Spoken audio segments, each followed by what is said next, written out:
Okay, today we will continue with the free women three part. Okay, in this part, Tommy uh, ends up, Tommy commits a suicide and he ends up surviving his suicide attempt, but he is blind after the suicide. He is blind. And in this part, Anna spends all her time caring for Molly and Janet, and she's trying to hide the truth uh, about Tommy. And Tommy, after the suicide attempt, he becomes a kind of pleasant and a calm person. We know before the suicide, he was a kind of person who tries to question life and also try to find a place, try to find his place in life. But after this attempt, his attitudes begin to change, in fact, and he tried to adapt to his present situation.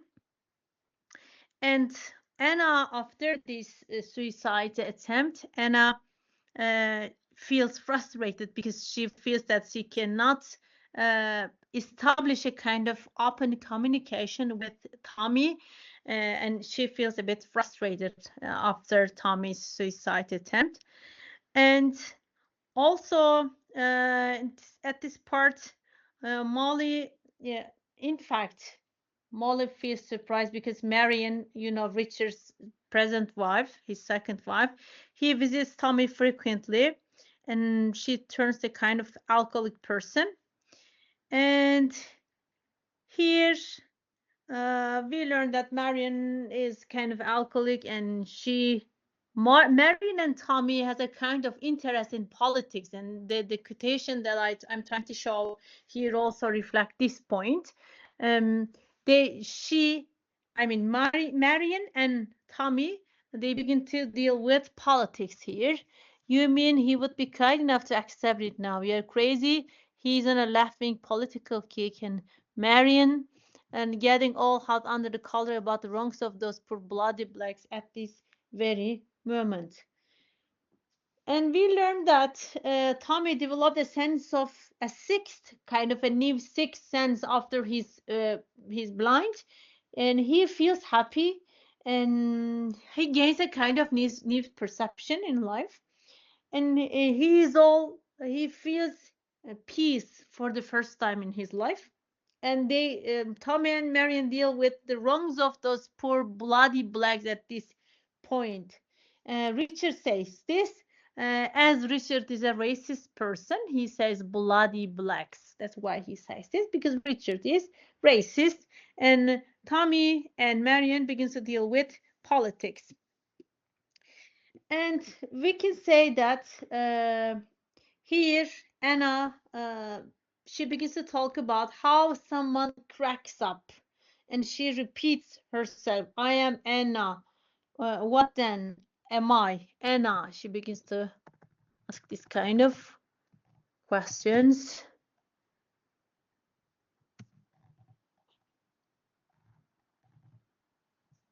Yes, here on page 284, she says, I wouldn't matter.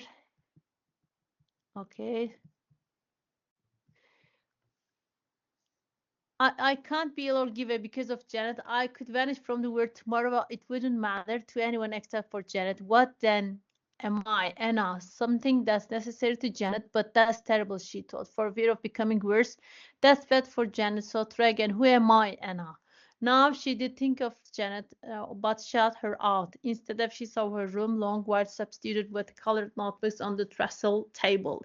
She saw herself, Anna, seated on a music stool, writing, making an entry in one book, then rolling it off and crossing it out. She saw the page patterned with different kinds of writing, divided, brackets, broken. She felt a swaying nausea, and then saw Tommy, not herself, standing with his lips pursed in concentration, turning the page of her orderly notebooks. Okay, here Anna uh, feels how someone cracks up, and she repeats herself, I am Anna. What then am I, Anna? So she's questioning this kind of things, and she questions her identity. Who am I? Am I Anna? What am I? Am I important for people? So she questions her identity here. And she has a kind of, there's a kind of person who is living in Anna, and there is a student. His name is Ivor. He is a man who rents a room in Anna's flat, and they had a kind of impersonal relationship, we can say, but he begins to care for Janet during this time when Anna especially was dealing with Tommy's health and she's trying to support Molly. The man who rents Anna's room, I mean Ivor, so he Ivor has a kind of friend, and his name is Robbie. It was his lovers, and then he begins to say something which was a kind of mockery. And there was a mockery in Ivor's words, and the mockery was against the feminine words. The man is saying this, and then after this point, Anna feels uneasy, especially when Ivor's friend, his lover Robbie, was living with him. Then Anna says that they should leave. Then these are not so really important in fact. So they live there. And Ivor speaks with Anna, and then finally she lets him to stay if Ronnie leaves, and he begins to live in the flat. But especially the important point is the aftermath of Tommy's suicide attempt, because especially this causes some kind of questions, especially in Anna's life and relationship, and she feels surprised after the relationship between Tommy and Marion.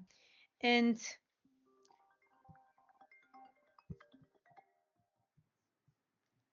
sorry for this interruption. I need to stop here because I need to answer this. Just after 2 minutes, I will turn back. Okay, just 2 minutes.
Sorry for this interruption. Okay then. If you want to ask something, you can ask someone, I think, raise hand, but I can't see it. Okay. Sorry for this interruption. Here also we said that after especially the Tommy's suicide, they begin to question, and also Tommy and Marion's relationship change after this suicide attempt. Then they begin to see the problems in Marion's life at the same time. We said uh, she she just become a kind of alcoholic person, and she wears clothes she hates just because Richard likes them, and it's also humiliating as we think about men and women relationship. And she begins to deal with the problems the Africans have, and also normally she's not a kind of person who deals with politics, but after uh, her relationship with Tommy, she begins to deal with politics, we can say. And also we can say that in Anna discuss the Romy, Ivor and Ronnie, they have a kind of homosexual relationship, and she complains about difficulties of being a woman and how would it be like Ronnie. So those issues are dealt with in this part, and she feels herself vulnerable and helpless. Vulnerable and helpless.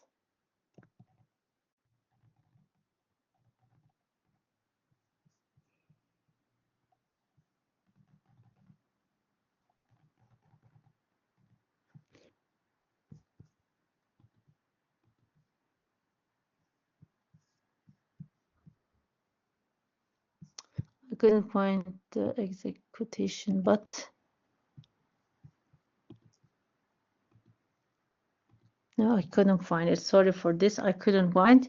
She feels herself vulnerable and helpless, and she's afraid of going mad. Anna is afraid of going mad. After Michael, she's frightened. After she breaks up with Michael, she feels frightened. And Black Notebook part, we'll talk about the Black Notebook part. And Black Notebook normally has two headings here. It was source and money. In the money part, there are a series of letters exchanged between Anna and a man means Reginald, and who was who has a kind of relationship with Anna. They are talking about adapting Anna's novel Frontiers of War for television. So there are this kind of conversations here. Anna initially she was hesitant to meet with him, but then they meet, and Reginald and Anna meet, and she explains about her ideas about adaptation for her novel. The man Reginald wants to set the adaptation version of the novel in England, and there he's planning to have the conflict in romantic relationship revolve around class rather than race. And Anna feels frustrated after hearing his ideas. She even suggests adapting the novel as a comedy, and which leaves Reginald confused. And then after they part, Anna decides not to accept any more conversation about adaptations of her novel. Then she meets another woman. Her name is Advina. She also wants to discuss adapting novels. So she has some conversations with people who wants to adapt her novel. And then after meeting with this woman, she admits that she's a communist, and they part. And then Paul here refers to the source of the country here in the Black Notebook. Normally, they are sufficient for these people. There are necessary conditions to end the present harsh situation. And here, Harry suggests her to turn her book into a play, which will emphasize the essential tragedy of the white man. And Anna ironically says, "What is poverty?"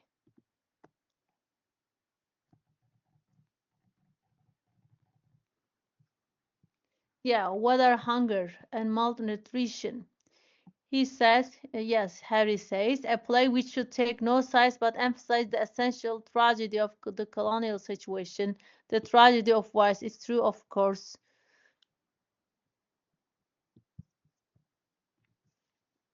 What is poverty? What are hunger, malnutrition, homelessness, the pedestrian degeneration, degradations? His word, how sensitive, how full of true sensibility are certain type of Englishmen, far more intuitive than any woman compared to the reality, the human reality of white dilemma. Listening to him to talk, I understood my own book better. Okay, and Harry's racist ideas, in fact, a factor. His ideas about change in the play depicts the superior spiritual status of the white man trapped by history, dragged down into the animal mud of Africa. So he is really a kind of racist man. He is racist and his ideas are racist. And when she hears those racist ideas, she begins to understand her book better than before. And in a review from Soviet writing, they criticize Anna's book because her characters are not typical. An upper class Englishman and daughter of a cook are not good choices for Soviet people. And there was a review about her book, and they criticize her book because her characters are not typical. And both of them, both the characters, I mean, upper class Englishman and daughter of a cook, both of them should be from working class. So they criticize this. They are not working masses, they say.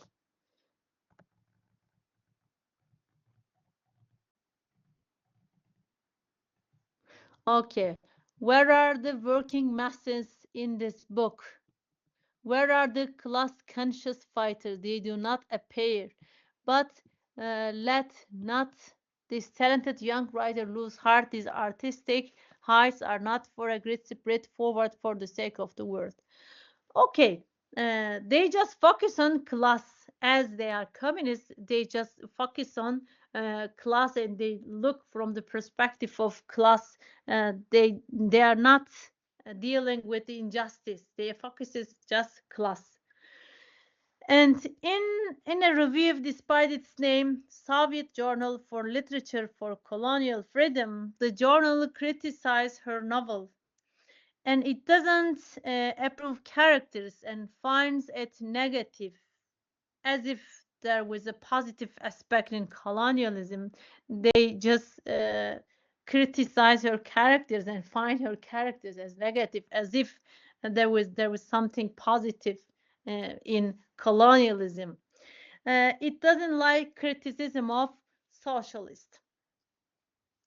And then in the red notebook part, Anna understands that after all the political activities and the struggles, and she achieved nothing. Red notebook is about the politics, and she understands that after all political activities and struggles, she achieved nothing. In fact, and in one meeting, she attends a Russian socialist and underlines that the leadership of, let me find the quotation, the,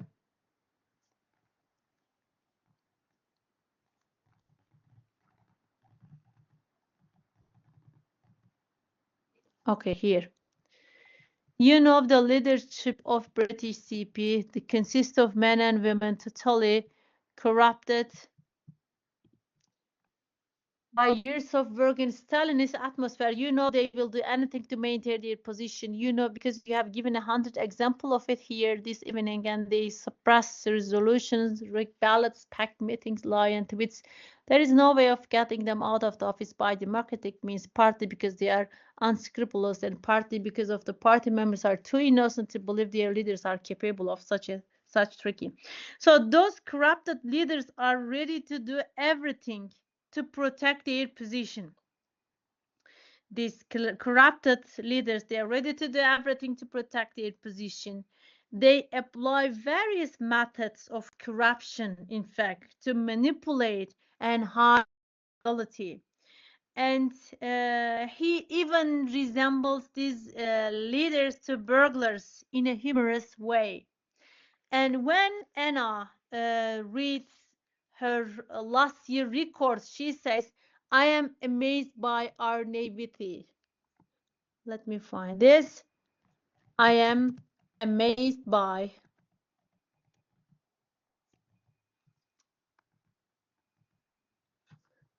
I am amazed at our Nate. I have just did what I wrote on 13th of November last year, and I'm amazed at our naivety. And yet I was really inspired by believing possibility of for a new honest CP. I really did believe it was possible. Communist Party, it refers to CP, refers to Communist Party here.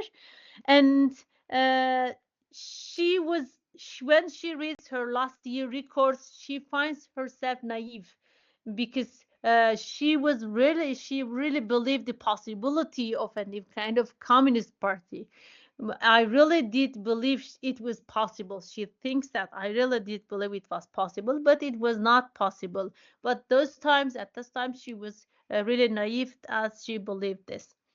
Anna decides not to go to party meetings anymore. She learns that they plan to establish an alternative British Communist Party, the result of which would be two communist parties. That means to Anna, they will spend their energy to insult each other. I mean, the British Communist Party and the other Communist Party, they will just spend their energy to insult each other. And she doesn't believe any improvement in the party. So she deals with those alternative solutions for months, like many people. And she says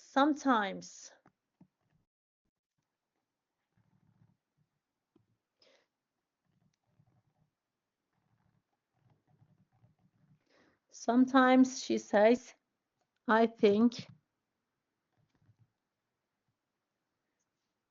Okay, sometimes I think the one form is here. I think the one form of experience people are incapable of learning from this political experience. It is more stupid than the idea of throwing out the old guard by democratic means and forming party from within. Stupid, she says. Yet I was wrapped up in for months, like hundreds of other normally intelligent people who have been involved in politics for years. Sometimes I think the one form of experience people are incapable of learning from its political experience. Okay, for months she spent her energy to think about alternative solutions as a normal intelligent person, but it was not possible. She is disappointed by her political experience. And then, and at this part, I mean, in Red Notebook, Molly, the time is 1954 when Molly and Anna, they just discussed the possibility of leaving the Communist Party. And when Anna explains her ideas to Michael, he challenges the moral assumptions she's making. And that night, she has a dream and she sees a map of the world with colors spreading out to signify uh, parts, various political ideas about different countries. And we talk about this dream, in fact. And then uh, she she talks about a she talks about a meeting. She talks about a story she has recently received from a party member, and it was about a man whose name is Comrade Tat. Uh, he was chosen to go to Russia, and he describes his ideas about meeting with Stalin. And after she reads his story, they just laugh at her naivety and her idealism. And then we turn back to the Yellow Notebook here. The Yellow Notebook continues, and the title is, Shadow of the Third. And here in Shadow of the Third, in Yellow Notebook, Ella's editor suggests her to go to Paris, and Ella agrees because she feels depressed after her relationship with Paul, which ends a year ago. But she decides to go to Paris, but she cuts her trip and returns to London. And she sees that a man waiting for the same flight. And Anna thinks about here the possibility of a kind of crash, and she thinks that she doesn't care if she dies here. And when they landed, the man, Maitland, asked her to meet him, and then she agrees, and they meet. And she learns that he is a kind of doctor, brain surgeon. And then they just sleep, and after Paul, she has a kind of, she's trying to just forget him, and that's why she has this kind of act. And here we understand that she cannot forget Paul. This part, is about Ella and her feelings for Paul. And here, although we learn that although Paul's wife was third before it becomes Ella's younger alter ego, formed from fantasies about Paul's wife. Let me find the quotation here.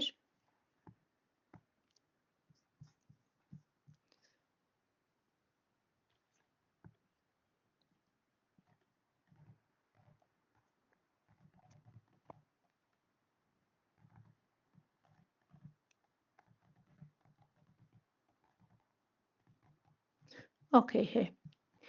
On the motive of Paul's wife, the third, at first Ella doesn't think about her, then she has to make a conscious effort not to think about her. This is when she knows her attitude towards this unknown woman. Despicable, she feels trump over her pleasure that she has taken Paul from her. When Ella first becomes conscious of this emotion, she is so appalled and ashamed that she buries it and fast. And the shadow of the third grows again. It becomes impossible for Ella not to think. And she thinks a great deal about the invisible woman to whom Paul returns. And Paul's wife and Ella and Paul, so there's a kind of love triangle here. As Ella cracks and disintegrates, she holds fast to the idea of Ella, which is healthy and happy. So this love triangle, is Anna's fiction, and she tries to hold on the idea of Ella. As Anna herself feels fragmented, she tries to hold on the idea of Ella. Okay.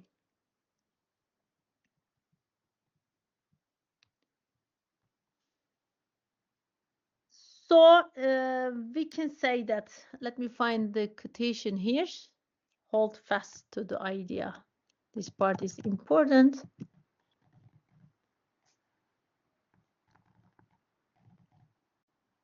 Yes, here. We can see clearly. As Ella cracks and disintegrates, she holds fast to the idea of Ella as whole, healthy and happy. The link between various terms must be made very clear. The link is normality, but more than the conventionality, attitudes or emotion purport a respectable life, which in fact Ella refuses to have nothing to do with. Okay, this is really similar to what Anna feels. She reflects her own feelings here to the Ella. She projects her feelings, and this integration reminds us the the idea of madness. Okay, she tries to uh, think herself as whole, healthy, and happy. Ella and Julia have affairs with married men. We learn this. They listen stories of those men about their wives, and women stuck in a hall with children while their husbands had affairs and lived their lives. And the underlying reason behind Ella's sexual hunger is, in fact, her emotional hunger. And Ella thinks that the intelligent men use a different level in their emotional life than work life. And so she thinks that they have they use a different level in their emotional life than work life. Intelligent men, I mean. Ella becomes completely self selfless.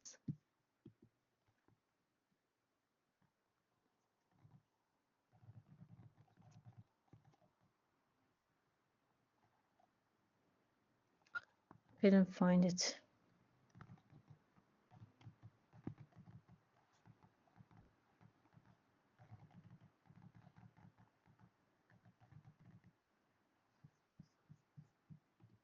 Okay, here. Ella finds herself in a new mood or phase. She becomes completely sexless. She puts it down to an incident with Canadian scriptwriter, but doesn't care. Particularly, she is now cool, detached, and self-sufficient. Not only can she not remember what it was like being afflicted with sexual desire, but she cannot believe she will ever feel desire again. She knows, however, that this condition, being sufficient and sexless, is only the other side of being possessed by sex. Okay, and it is related to we said her emotional hunger. The hunger is, and she's trying to be self sufficient. I Anna see Ella, who is of course Anna, she says.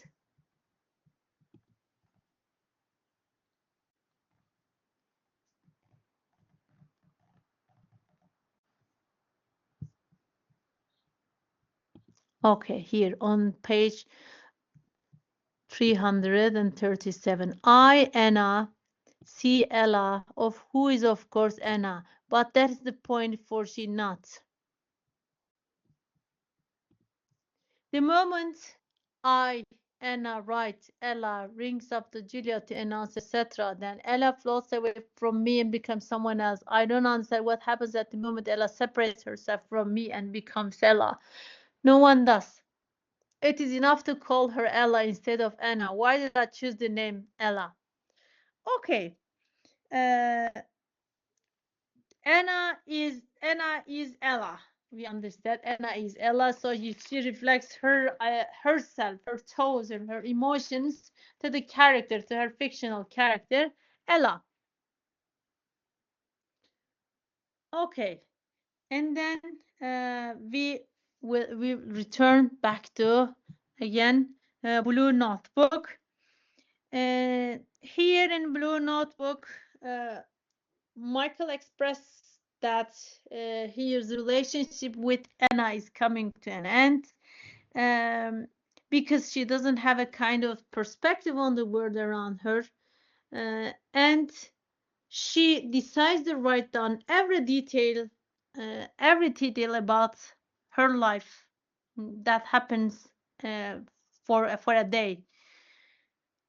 And we remember that she refers to James Joyce Ulysses as it was about the record of one day.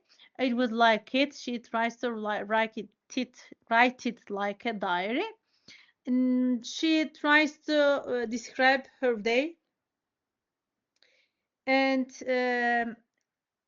she described her spending the morning trying to split her attention between Michael and Janet, and she was planning the dinner with Michael and spending the day at the Communist Party office. And even they do not pay for her, she works there, and she's trying to just do fulfill her responsibilities. And this these details, after all these details she writes, she crosses them out and write a kind of shorter entry maybe. And she writes that she decides to leave the party, and she understands that Michael decides to end their relationship. And we understand that in at this part, Anna has some kind of difficulty in because she doesn't know she is clearly understood, and she tries to divide her day in her career, her relationship, and being a mother and being a member of the Communist Party. So she divides her identity. And we understand that her relationship with Michael and her relationship with the Communist Party, both of them ends at the same period. And although she has intense feelings for Michael, uh, he he wants to end his relationship with Anna. And also, Michael is a kind of cold person, although Anna has deep feelings for him. Michael is a kind of cold person, like the party, which is also a kind of cold place for her. And this blue notebook consists of some entries in different style, not only from previous entries in the blue notebook, but from anything else. So this is like short factual statements. And although Anna expects the blue notebook to be the most truthful, give me a minute, sorry.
Sorry for this interruption again.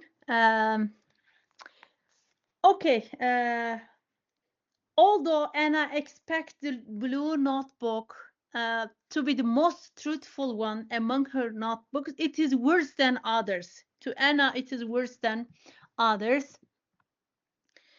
And her modernist struggle of writing everything as it is doesn't seem realistic for Anna. We said that she tries to be like James Joyce, to write in a kind of modernist perspective everything else she tries, even write she writes about her period.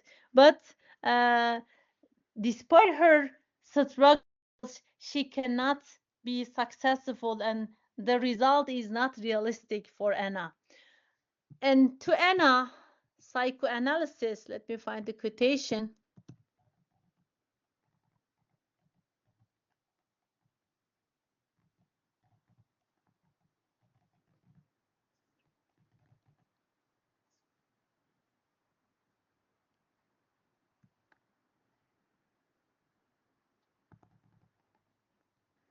Psychoanalysis, she says, stands or falls.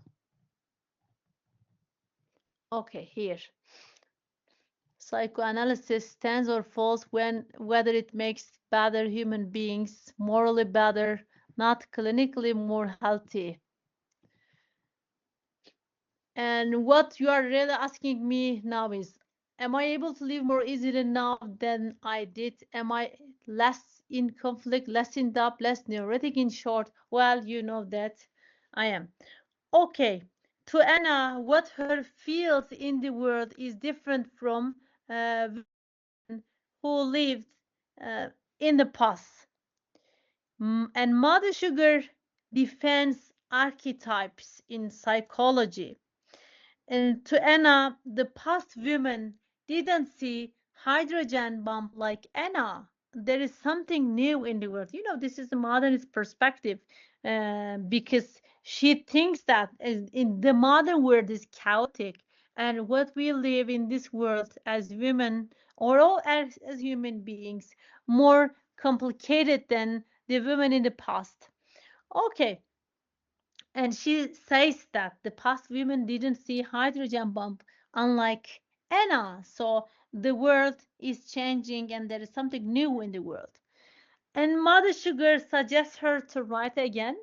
And Anna says that readers do not carry messages even if they are immoral. However, they can't stand indifference and formlessness in art. She says that readers cannot stand indifference or and formlessness in art. And she admits that she's afraid of her thoughts. That is why she writes in secret.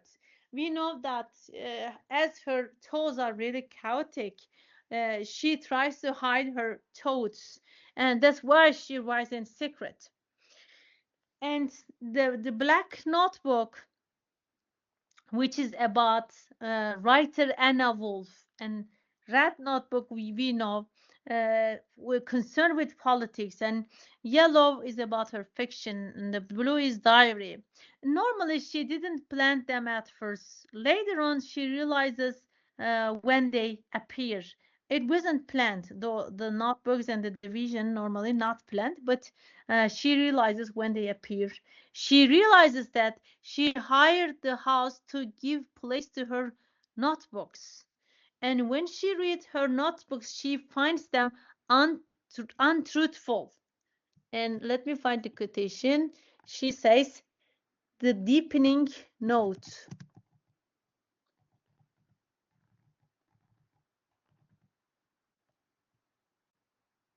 The deepening.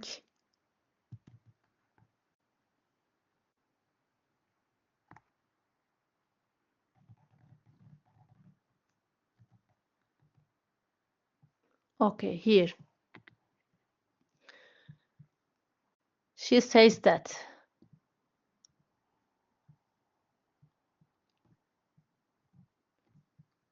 Matching what I had written with I remembered it all seemed false, and this is the untruthfulness of what I had written was because of something I had not thought of before, my sterility, the deepening note of criticism, of defensiveness, of dislike. She feels that the words are meaningless, and the thought deepens her disappointment, and words are floating without denoting any meaning. She feels that words are floating without denoting any meaning.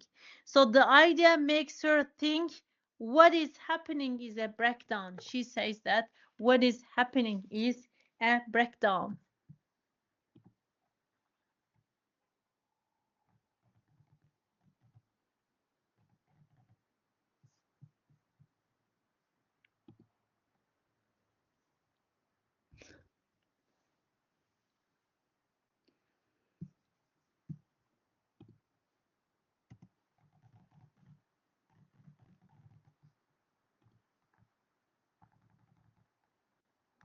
Okay. It occurs to me it occurs to me that what is happening is a breakdown of me, Anna, and this is I how I am becoming aware of it. Words are form, and if I am a pitch where shape, form, expression are nothing, then I am nothing. For it has become clear to me reading the notebooks that I remain Anna because of certain kind of intelligence. This intelligence dissolving, and I am very frightened. Okay, you see that she feels the breakdown in her mind, and she thinks that she is nothing. Then her disillusionment about man leads her to have a fragile and critical woman identity. We can say that her disillusionment about man leads her to have a fragile and a critical woman identity. The feeling is common to women of our time.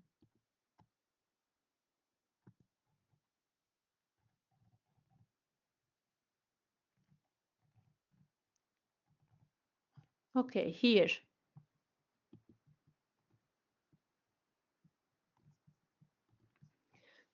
And being conscious of it means I shall leave it all behind me and become but what I was stuck fast in an emotion common to women of our time that can turn them bitter or lesbian or solitary. Yes, that Anna during that time was okay. Because of her disillusionment about men, she begins to feel she begins to just form a kind of fragile and critical women identity, and this is common to women of our time, she says. And then a communist academician, Harry, goes to Russia to learn condition of Jews after Stalin's death. And communist brass try to stop him. When he comes back, he wants to tell the terrible things he learned. And to Harry, Communist Party, we said that he's a communist academician and he goes to Russia to learn the condition of Jews after Stalin's death. And the communist press tried to stop him when he comes back. And he wants to tell the terrible things he learned when he was there. To Harry, Communist Party should admit and explain those things. And he says that the communist bureaucrats threaten Harry with expulsion, and they just accept to publish an limited report which hides the worst part of the events. So there is a kind of report, but these communist bureaucrats they just want to publish a limited version of it, and in this limited version they hide the worst part of the events. And communism, for him, Harry mentions about the tortures.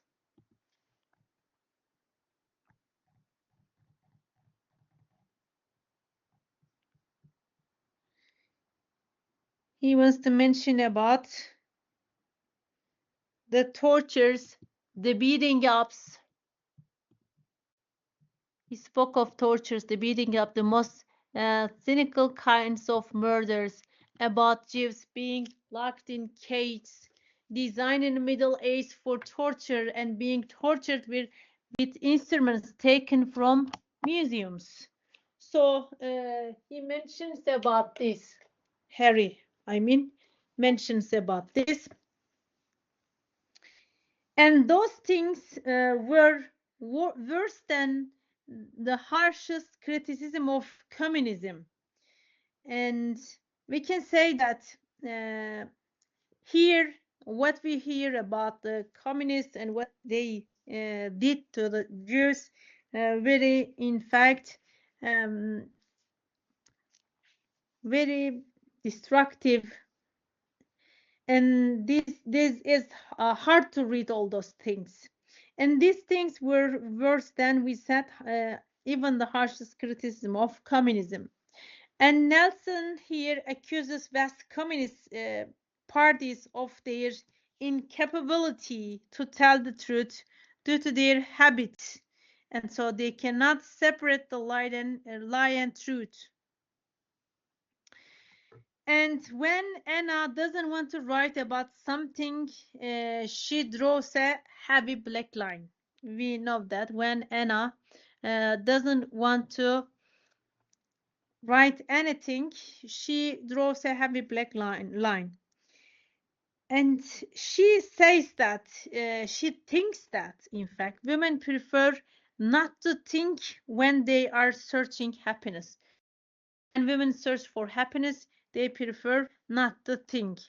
And Anna tries to hold on her mother identity in order to feel power. So we understand that Anna, in fact, struggle with writing and saying what she means. Is in fact, we see her attempts of writing and saying in Blue Notebook, which is kind of diary. And this exercise, in fact, uh, shows us Anna is not living a truly honest or a kind of honest life because she doesn't want to admit something. She, in fact, prefer to write to redefine reality. And we can say that some of her ideas just stem from her shyness, and also she has an hesitation about writing about her period. To write, in fact, to write about her body and her period is still kind of radical act for Anna. And when we come to the free women free women four parts. Anna here, sorry for this. Anna cannot control herself here. She decides that she is like mad. She feels like mad. So we said that she was afraid of her cows and her ideas here. And she giggles like Tommy. And she giggles like a giggle similar to his giggle, Tommy's giggle, before he commits suicide. And she doesn't understand why she giggles. She's becoming mad. Anna is becoming mad here. And she switched off. Okay, here. She covered the windows over, listening with pleasure.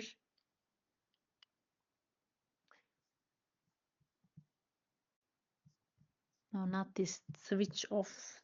Not this switch off, other switch off. Switch off. Yes.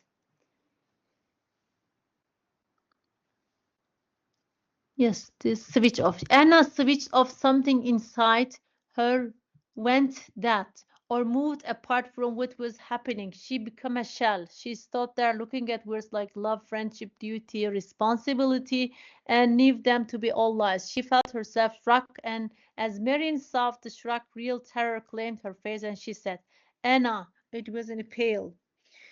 So we understand that Anna is losing the balance. She becomes hysterical like Tommy and Marion. She loses her control over her actions.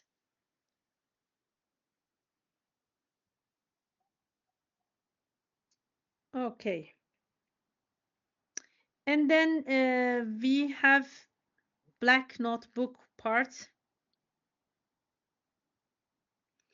This part is not divided into source and money, unlike the other Black Notebook parts. This part is not divided into source and like money parts. They are covered with newspaper cuttings. And they were about violence in Africa. in this black notebook part. And she had a dream about a film version of her book in this black notebook. And she decides to close this notebook since after the dream, she cannot remember some details about her friends in Africa. So she's planning to finish the black notebook there. And then we have again red notebook, and this red notebook also ends. It is also about full of newspaper cuttings, and the only entry is a story Jimmy tells Anna about his friend Harry. And then when we come to the yellow notebook, she writes some sketches of short stories and novels.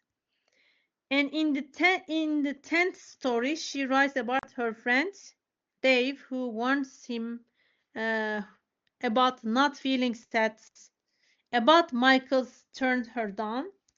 She realizes that this sort of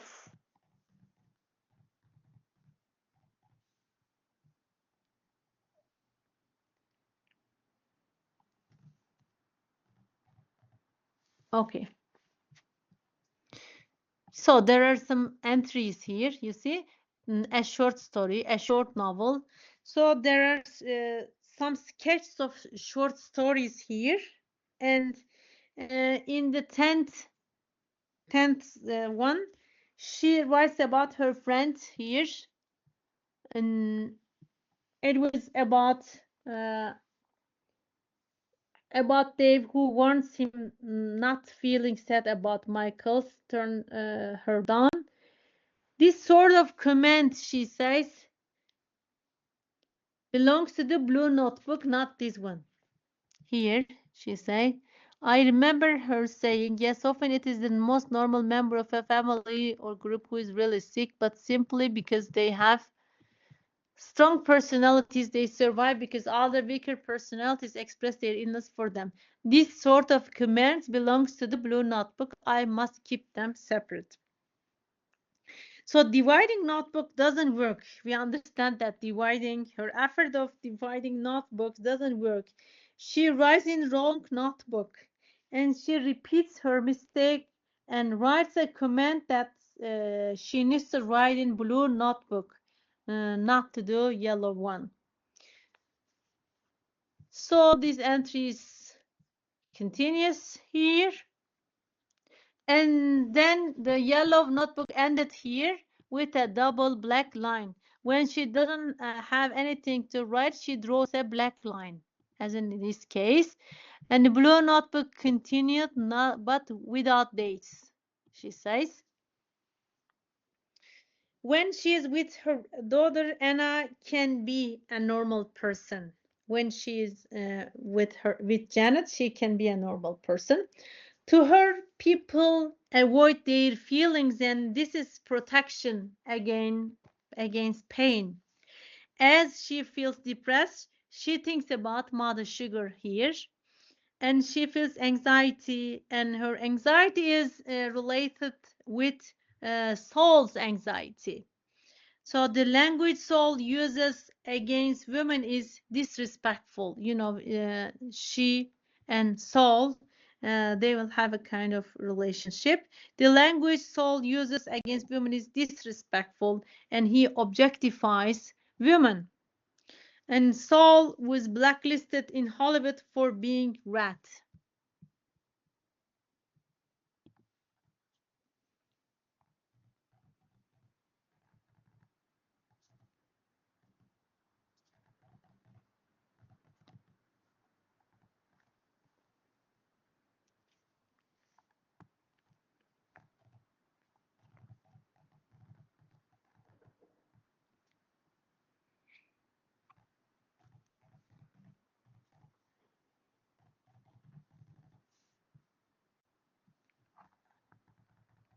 But I couldn't find the quotation.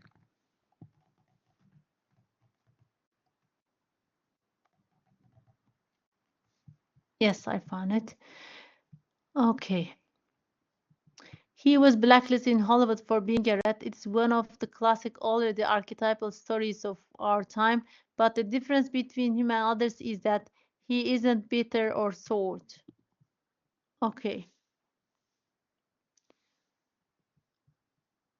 I was able to, for the first time, joke with him so that his love wasn't defensive. He wears new blue jeans, new blue sweater, and sneakers. I told him he should be ashamed to wear the uniform of American nonconformism. He said he wasn't adult enough to join the tiny minority of human beings who didn't need a uniform. I am hopelessly in love with this man.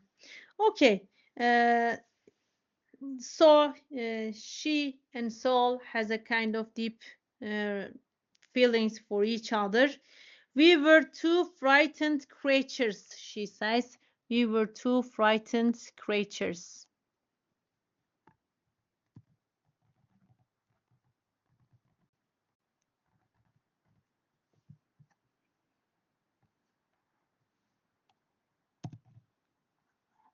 Okay, here. Saul Green. Okay.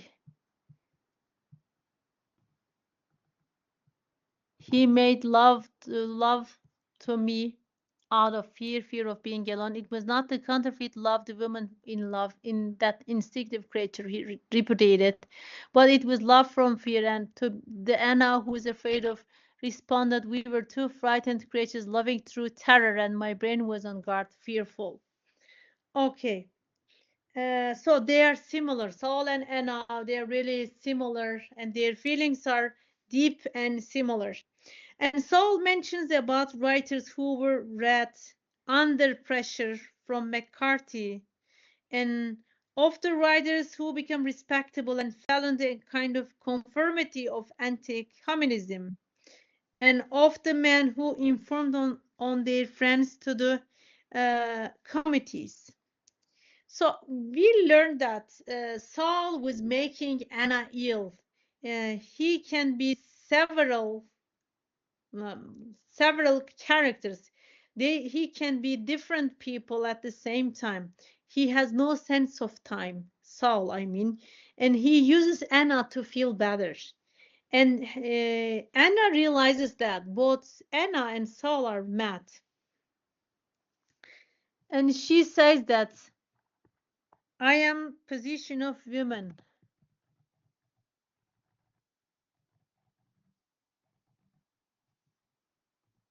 Okay.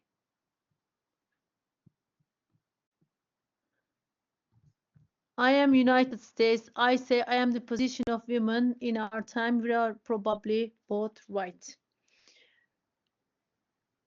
Okay. So she and Saul has kind of deep feelings for each other, and they affect and nourish each other. They affect negatively, and at the same time, they nourish each other. Both of them are writers, and each one feel the other.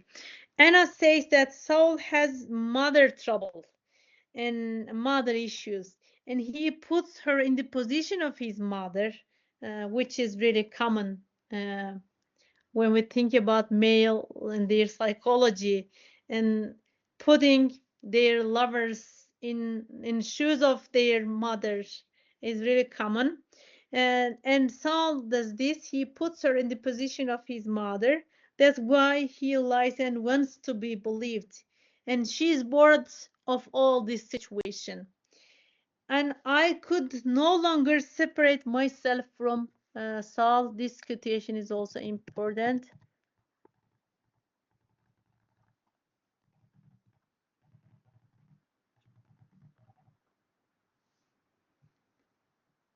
Okay, here. I understood that I could no longer separate myself from Saul. It is page 426. That frightened me more than I have been frightened, for with my intelligence I knew that this man was repeating a pattern over and over again, courting a woman with his intelligent sympathy, claiming her emotionally, then when she began to claim in return, running away, and the better a woman was, the sooner he would begin to run. I know this with my intelligence, yet I sat there in my dark room looking at the haze white brilliance of the purple London night sky, longing with my whole being for that mythical woman, longing to be her, but for Saul's sake.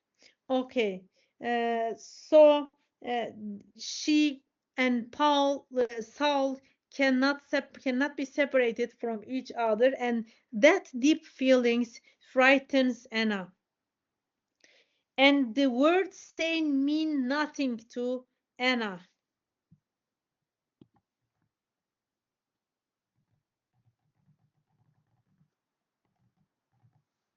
Okay, here. I was, in other words, sane again, but the word sane mean nothing, as the word math mean nothing. I was oppressed by a knowledge of immensity, feeling of the weight of hugeness, but not as when I played the game, only in aspect of meaninglessness. I covered and could see no reason why should I be mad or sane. Okay, so she loses her balance. In fact, she doesn't know why she should be sane and mad, or is there a difference between sane and mad? And I, looking past Saul's hat, everything in the room seemed sly and threatening and cheap and meaningless. And now I could feel the slippery and death curtains between my fingers. Okay, so she's just losing the sense of reality. We understand that she is losing the sense of reality. Anna thinks that it has been necessary to split myself up, but from now on I shall be using one only. Okay.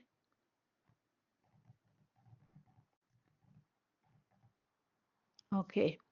She says, um, I felt very ill again and I went in room into my room and set out notebooks. He came in and stood by the door looking at me. He said, I suppose you are writing a record of my crimes. He sounded pleased that I was. I was putting away three of the notebooks. He said, why do you have four notebooks? I said, obviously because it has been necessary to split myself. Okay, she explains the reason why she has four notebooks. But from now on, I shall be using only one, she says. I was interested to hear myself say this because until then I hadn't known it.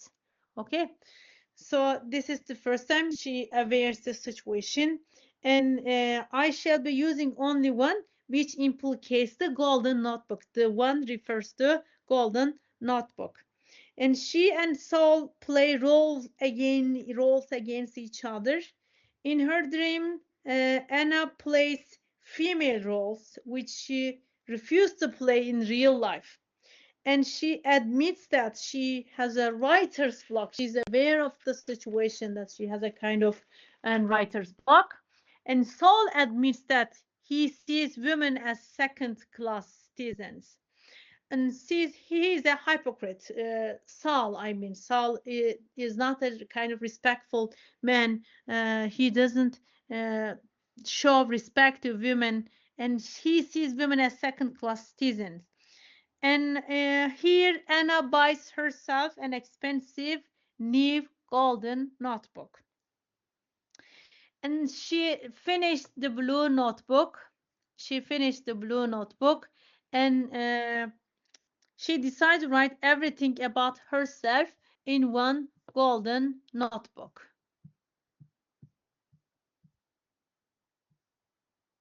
Okay, here.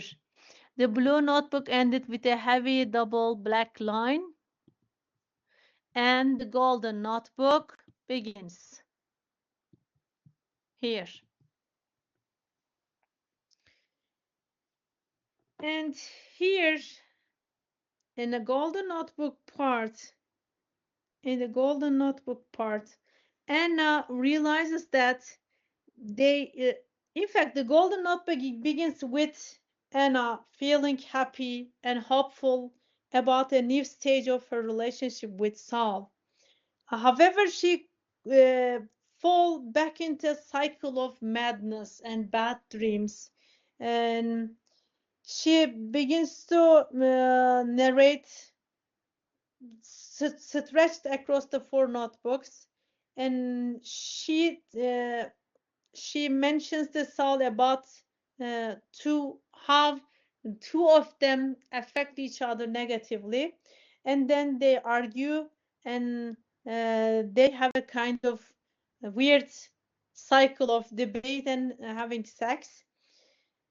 Then finally, we can say Saul proposes that if Anna confronts her experiences, she might no longer be at the mercy of her madness. And he even says that he will force her to write, and he even gives her the first sentence. The two women were alone in one plan, in the flat. Okay, so if Anna can finish a novel, so he. Then Anna gives him his first sentence for his new novel. You know, Saul is also a writer, and he agrees to use the sentence in his novel if she give him the notebook. And then uh, they Saul and Anna agree that they should end their affair, and Anna writes the sentence he has given him inside the golden notebook.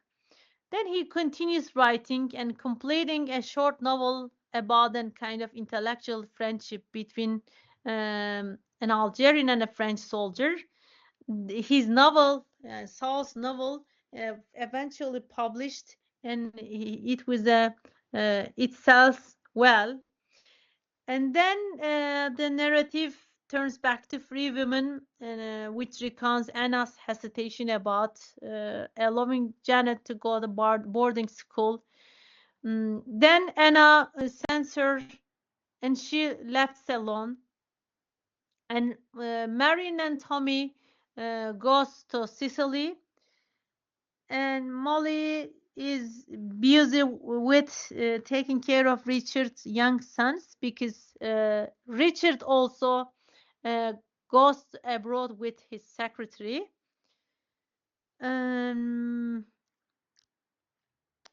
then Molly has a kind of affair, and she is afraid of going mad like Anna. And Anna feels hopeful because when Janet returns, she will just gain control of life, and also feels guilty because she thinks that maybe it was because of her notebooks. That's why Tommy commits suicide, and she feels really frustrated. It is because of the language she has used. That's why Tommy commits suicide. So she questions all this. And then she meets with a person named Milt. Then they have a kind of relationship, a sexual relationship. After Milt leaves, a few days later on, she begins to look for a job.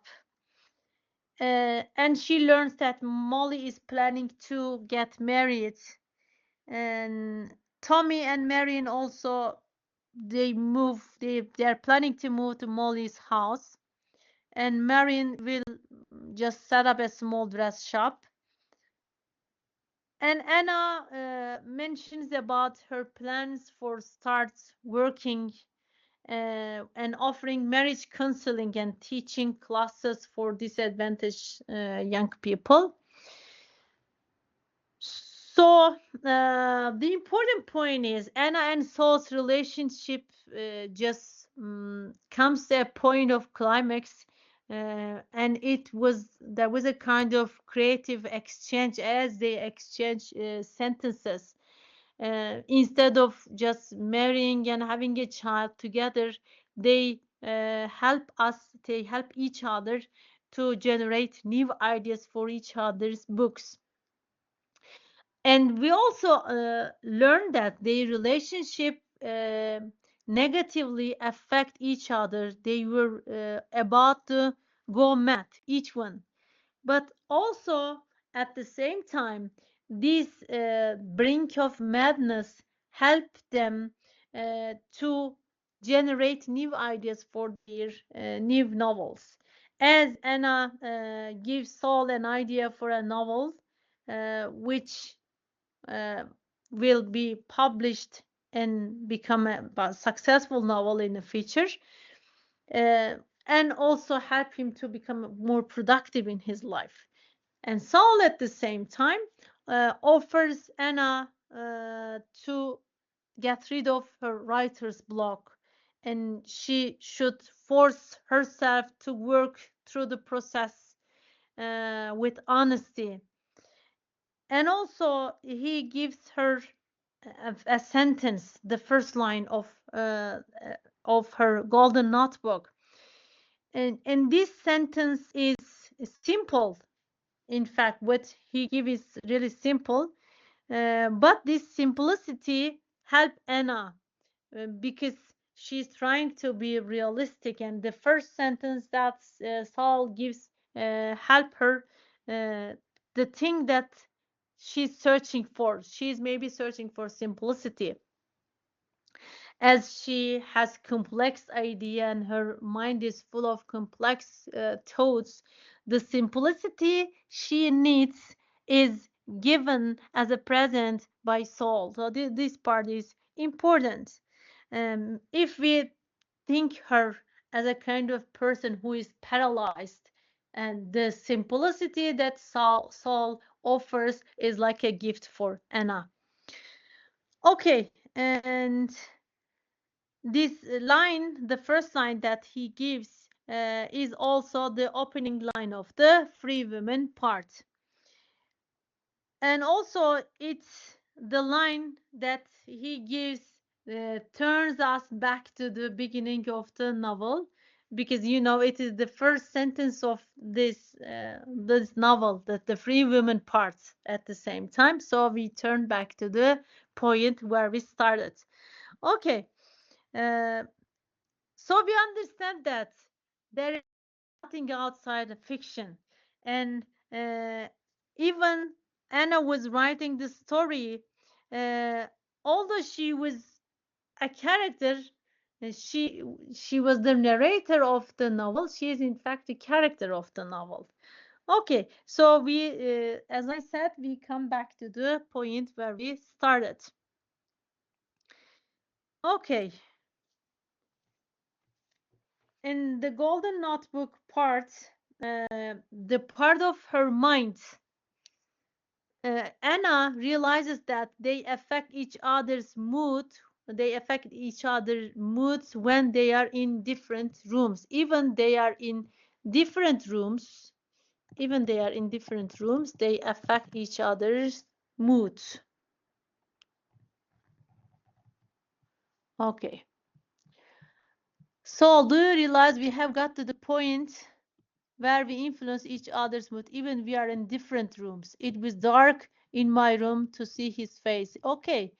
And to shape of his body, standing alert by the door, express the need to fly. Okay, so they can affect each other, even they were in different rooms. The part of her mind which saves her from this integration tells her that instead of doing what I always do, making up stories about life. Okay, let me find the quotation.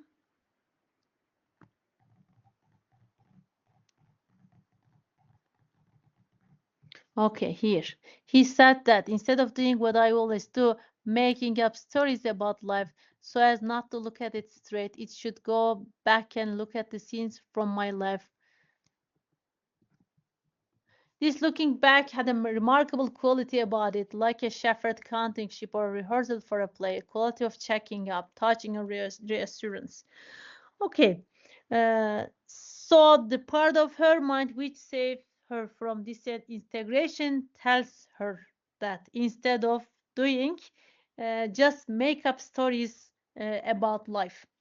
Her two characters, Paul, which is a doctor, a working class doctor, and Michael, who is a refugee from Europe, merge and become one person. So she merged Paul and Michael, and it become one person. And she tried to create an order from chaos of her life. And she lost her sense of time and memory, and she could no longer distinguish invention and reality in her dream. And Saul become inner conscious of Anna, and he feels the same thing for Anna. So they become inner conscious of each other, and they become each other. Anna even borrows his tone of sullenness, and Saul thinks about his old communist friends and what happened to them, and he thinks about all these.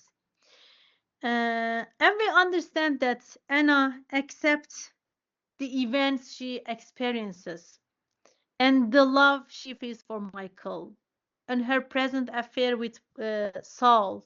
And she says, I was a communist. I was a communist.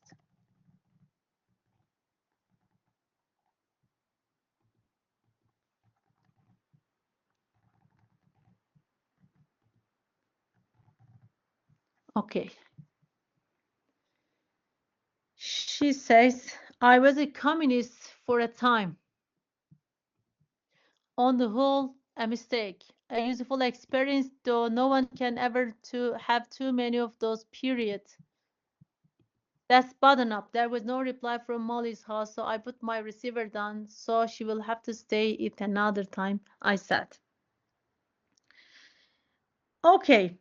And Saul even says that we are both boulder pushers, he says. And then she says, I play with words. Okay, words, words, words. I play with words, hoping that some combination, even a chance of combination, will say what I want to say.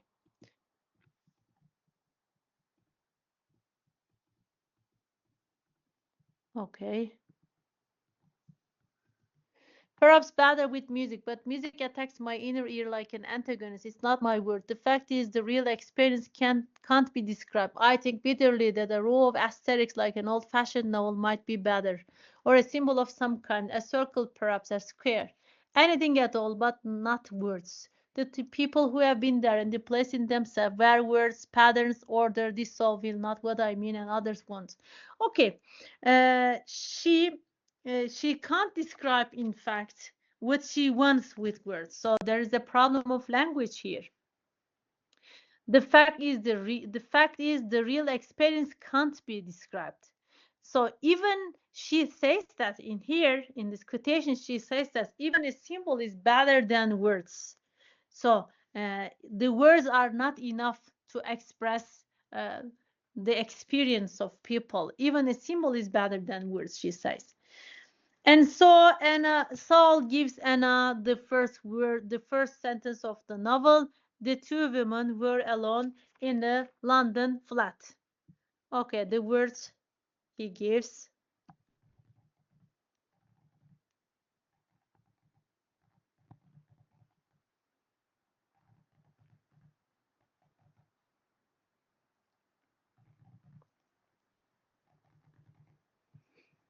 Okay, here.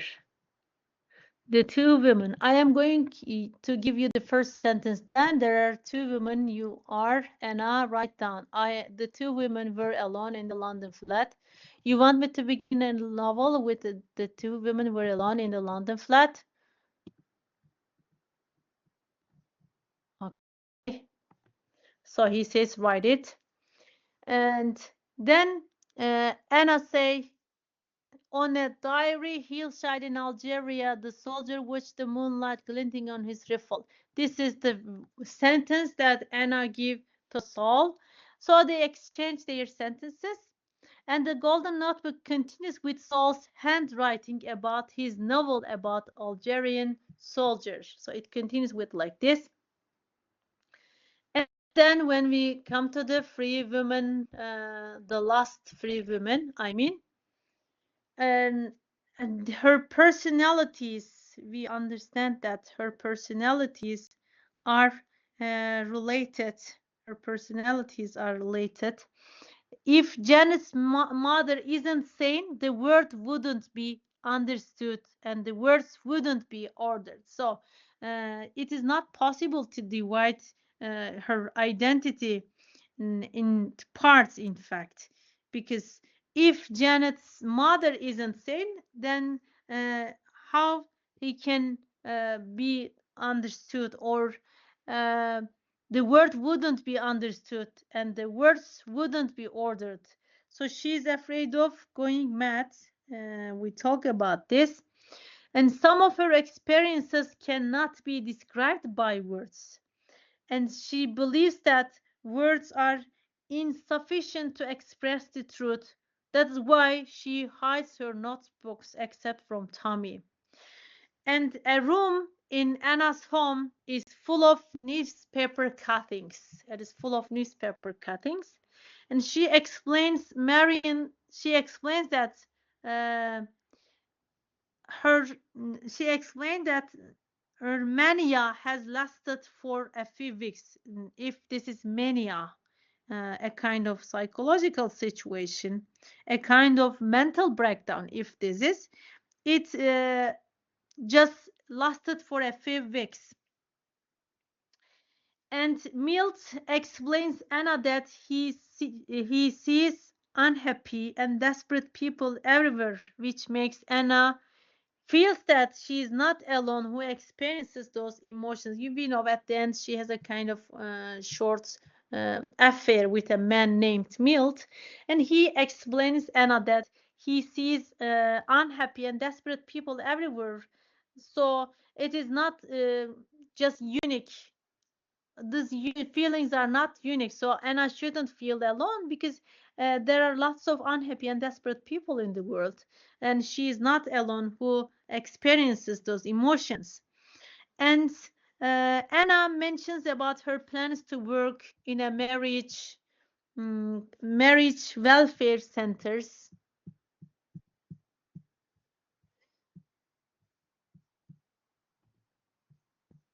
Okay, let me find this.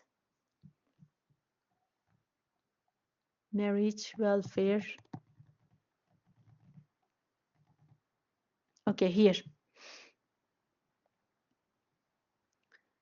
He is starting a sort of marriage welfare center, half official, half private. He says three-quarters of people who come to him with aches and pains are in fact in trouble with their marriage or lack of marriage. Okay. She also plans to join the Labour Party and teach to kids here. Are you going to dish out something like that? And I'm going to join the Labour Party, she says, and teach a night class twice a week for delinquent kids. These are her plans. So we are both going to be integrated with British life at its roots, she says. And there is nothing like knowing that exact dimension of the bad you are going to fit yourself. Annoyed with herself, Molly's hands made an irritated gesture and she said, you are a bad influence on me, Anna. I was perfectly resigned to it all until you came in. Actually, I think we will get on very well.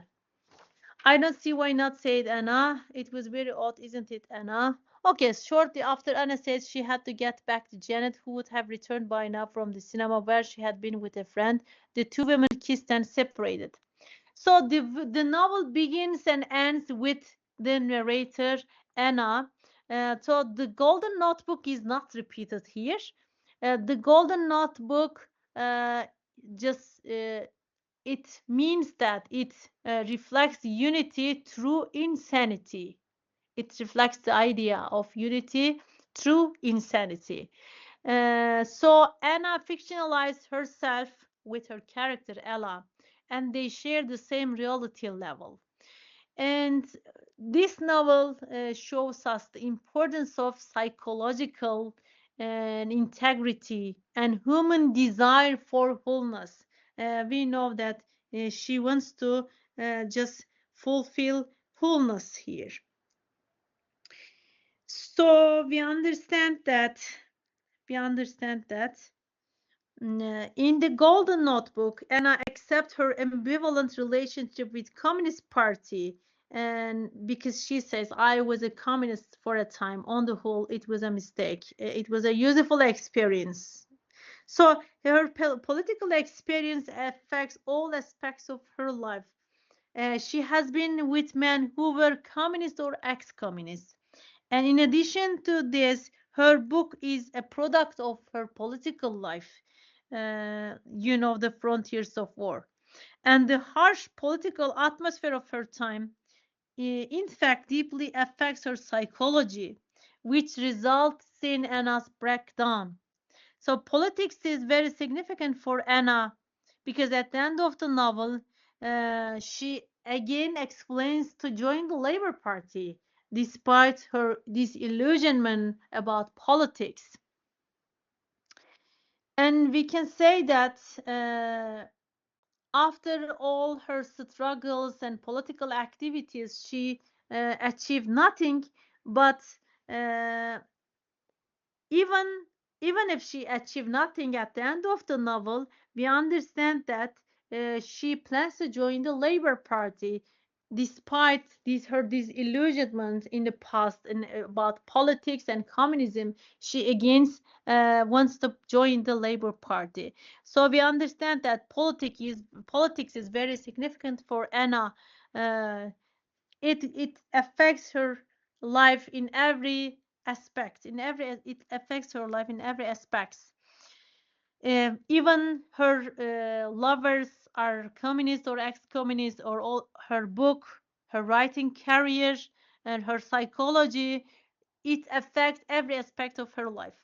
So at the end of the novel implies that Anna gives up dividing up her identity, and she decides to accept the chaos of her mind and her life as it is.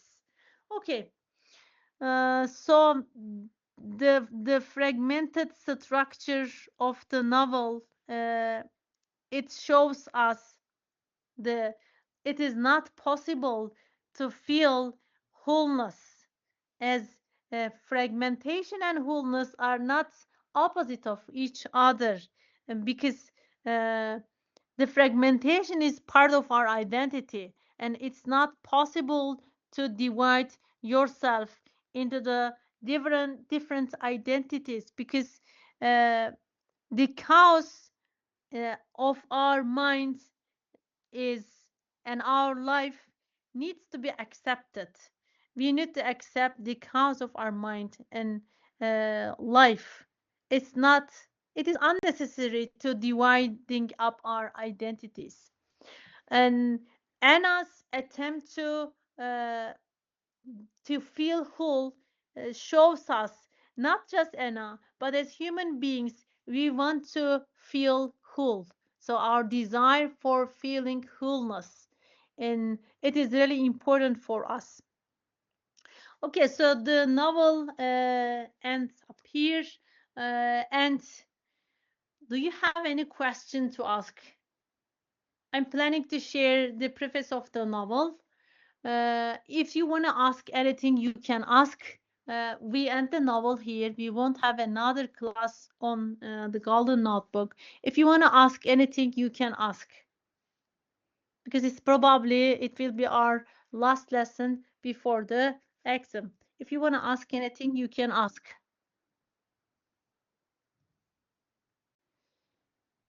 I don't know if I will ask any quotations. Maybe I can. I don't know. I didn't prepare. I have not prepared exam questions yet, but you should read the novel and understand the structure of the novel and the message that the writer trying to give us, and the themes in the novel. The novel has structures, has parts like politics and diary, and it has this kind of structures. You should be familiar with this structure and themes in the novel and the general structure of the novel. You should be aware of all these aspects. Any other questions except from exam questions, because I have not prepared the exam questions and it's not ethical to share exam questions. Okay. Any other questions? I can ask a question. I don't know, Hilayda. I don't know. It's possible. Any other questions? Any other comments about the novel? Okay, if you don't have, then I will finish and see you and take care. I wish you success in your exams. Have a nice. If you want to ask anything, you can just send mail and ask me. Okay. Okay, then I will share the preface of the novel. I will, because in this edition there is no preface and preface is important for us, so I will send it. Okay, then. Have a nice day.